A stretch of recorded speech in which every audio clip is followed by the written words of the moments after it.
مولاي صل وسلم دائما أبدا على حبيبك خير الخلق كلهم.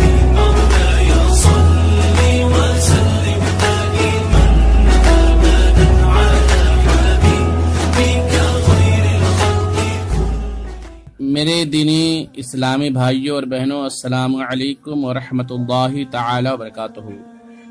آج آپ حضرات کو سماعت کرنا ہے حضرت عائشہ صدیقہ رضی اللہ تعالی عنہا کی شان میں۔ بسم اللہ الرحمن الرحیم۔ حضرت عائشہ رضی اللہ تعالی عنہا حضرت ابوبکر صدیق رضی اللہ تعالی عنہ کی نور نظر اور دختر نیک اختر ہیں۔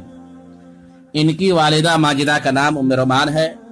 یہ 6 برس کی تھیں جب حضور علیہ السلام نے اعلان نبوت کے 10ویں سال ماہ شوال میں ہجرت سے 3 سال پہلے نکاح فرمایا، اور ماہ شوال 2 ہجری میں مدینہ منورہ کے اندر یہ کاشان نبوت میں داخل ہو گئی، اور 9 برس تک حضور علیہ السلام کی صحبت سے سرفراز رہیں۔ ازواج مطہرات میں یہی کنواری تھیں، اور سب سے زیادہ بارگاہ نبوت میں محبوب ترین بیوی تھی۔ حضور صلی اللہ علیہ وسلم کا ان کے بارے میں ارشاد ہے کہ کسی بیوی کے لحاف میں میرے اوپر وحی نازل نہیں ہوئی مگر حضرت عائشہ جب میرے بستر پر ہوتی تو اس حالت میں بھی مجھ پر وحی الہی اترا کرتی تھی۔ بخاری اور مسلم کی روایت ہے کہ حضور علیہ السلام نے حضرت عائشہ رضی اللہ تعالی عنہا سے فرمایا کہ 3 راتیں میں خواب میں یہ دیکھتا رہا کہ ایک فرشتہ تم کو ایک ریشمی کپڑے میں لپیٹ کر میرے پاس لاتا رہا اور مجھ سے یہ کہتا رہا کہ یہ آپ کی بیوی ہے۔ جب میں نے تمہارے چہرے سے کپڑا ہٹا کر دیکھا تو ناگہاں وہ تم ہی تھی۔ اس کے بعد میں نے اپنے دل میں کہا کہ اگر یہ خواب اللہ تعالی کی طرف سے ہے تو وہ اس خواب کو پورا کر کے دکھائے گا۔ فقہ اور حدیث کے علوم میں ازواج مطہرات کے اندر ان کا درجہ بہت ہی بلند ہے۔ 2210 حدیثیں انہوں نے حضور علیہ السلام سے روایت کی ہیں۔ ان کی روایت کی ہوئی حدیثوں میں سے 174 حدیثیں ایسی ہیں جو بخاری شریف اور مسلم شریف دونوں کتابوں میں ہیں، اور 54 حدیثیں ایسی ہیں جو صرف بخاری شریف میں ہے، اور 68 حدیثیں وہ ہیں جن کو صرف امام مسلم نے اپنی کتاب صحیح مسلم میں تحریر کیا ہے۔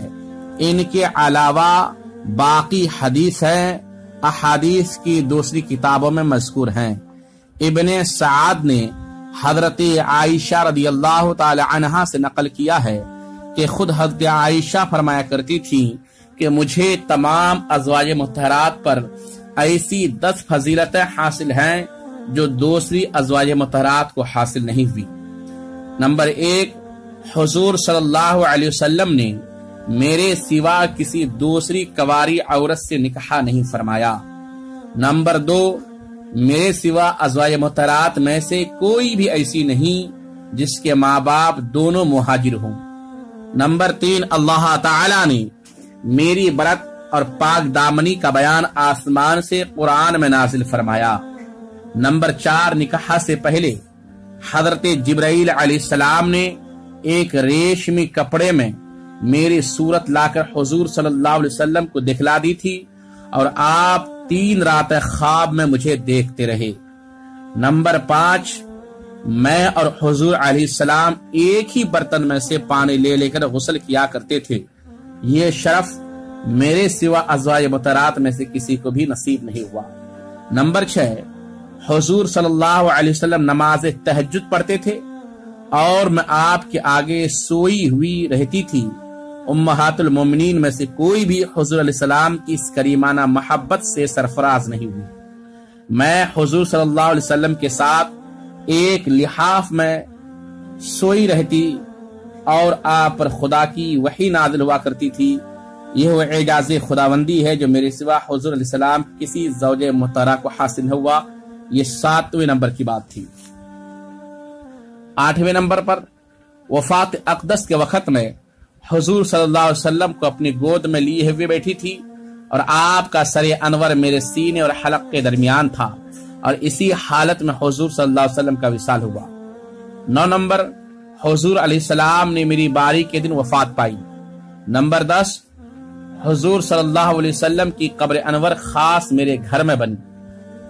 عبادت میں بھی آپ کا مرتبہ بہت ہی بلند ہے۔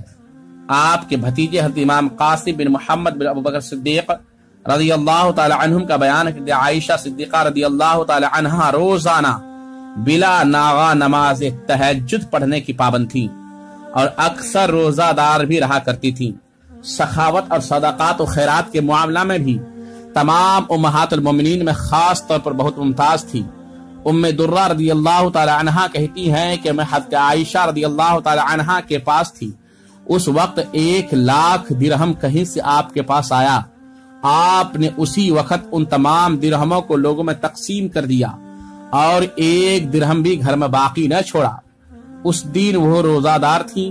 میں نے عرض کیا کہ آپ نے سب درہموں کو بانٹ دیا اور 1 درہم بھی باقی نہ رکھا تاکہ آپ گوشت خرید کر روزہ افطار کرتی، تو آپ نے فرمایا کہ تم نے اگر مجھ سے پہلے کہا ہوتا تو میں 1 درہم کا گوشت منگا لیتی۔ حضرت عروہ بن زبیر رضی اللہ تعالی عنہما جو آپ کے بھانجے تھے، ان کا بیان ہے کہ فقہ اور حدیث کے علاوہ میں نے حضرت عائشہ رضی اللہ تعالی عنہا سے بڑھ کر کسی کو اشعار عرب کا جاننے والا نہیں پایا۔ وہ دوران گفتگو میں ہر موقع پر کوئی نہ کوئی شعر پڑھ دیا کرتی تھی جو بہت ہی برمحل ہوا کرتا تھا۔